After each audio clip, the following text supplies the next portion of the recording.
8:25, welcome back to BT. Western Living Condo Magazine's editor, Stacey McLaughlin, joining us right now. Nice to see you. You too. Thanks for having me back. Yeah, you've always got great information for us, and with the weather like this, I'm guessing people are starting to make moves and changes a little earlier, making our small spaces, especially in these condos, look bigger. You've got some excellent tips, and I've got a whole list of them, and you start with the idea of mirrors, of just opening up the space. Yeah, space is at such a premium in this city. We want to make the most of it. We want to use a few optical illusions to make our spaces look a little bit bigger than they are, and mirrors is such an important one. Not only do they sort of trick you into thinking that there's more space than there is, they also reflect natural light, so they brighten the space, which in turn makes it look a little bit bigger. So I think we've got a few examples of that we're going to show off. So this one here is space designed by Anna Dillon. She's got two mirrors on either side of the fireplace, but there's also reflective surfaces throughout the space as well. The coffee table, the dining room table, that's going to bounce light around and not block the space at all. Thank you. Sorry. So mirrors are good. We've got to get the mics right. Dirk, you want to give me a stick mic? And then we'll keep this one going. Okay, you jump to this one. You say forget the curtains altogether because it just takes up the space in the room. Yeah, we want to minimize bulk whenever we can. And curtains are such a big, bulky thing that can get in the way. So get rid of those whenever possible. Use sort of Roman blinds or slim, sleek blinds and really streamline the space.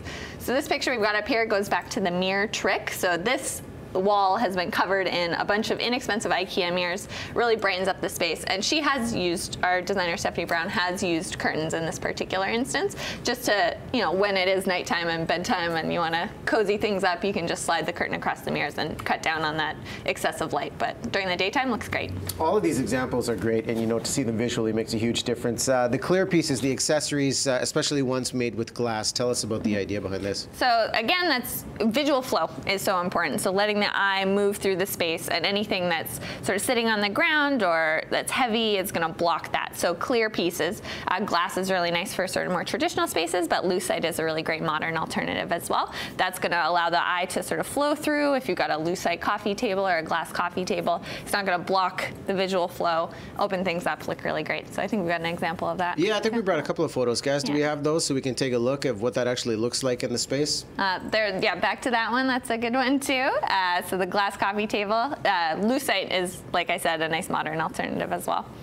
Okay, now the furniture. I'm looking at this furniture right there, and I think you have some more photos about the idea of having exposed legs. So you'll notice in those examples that we've seen already, exposed legs is key because it lets the eye sort of flow underneath the furniture. It's not going to block the space.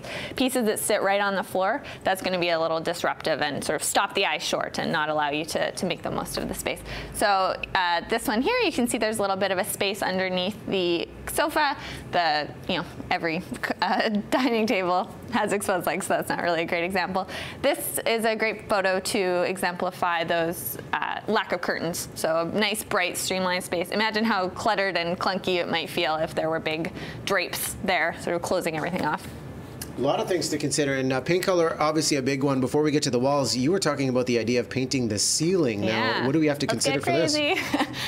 It's, again, an optical illusion. So by painting or wallpapering the ceiling, if you're really bold, it's going to draw the eye upward and give the illusion that the space is taller than it is, and make it just feel more spacious in general. So slightly darker color than your walls is good, or if you're feeling really bold, like this room designed by Andrea Robinson. So quite a bold look, not for everybody for sure, but in this guest house, you certainly don't feel cramped in that space, even though it's a tiny laneway house there.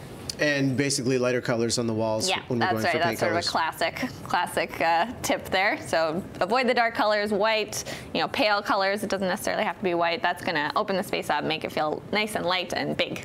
Okay. Yeah. We have the advice now for the upcoming season. Now you got to do it. All right. Westernliving.ca/condo to find out more. Stacey, thanks so much for coming on.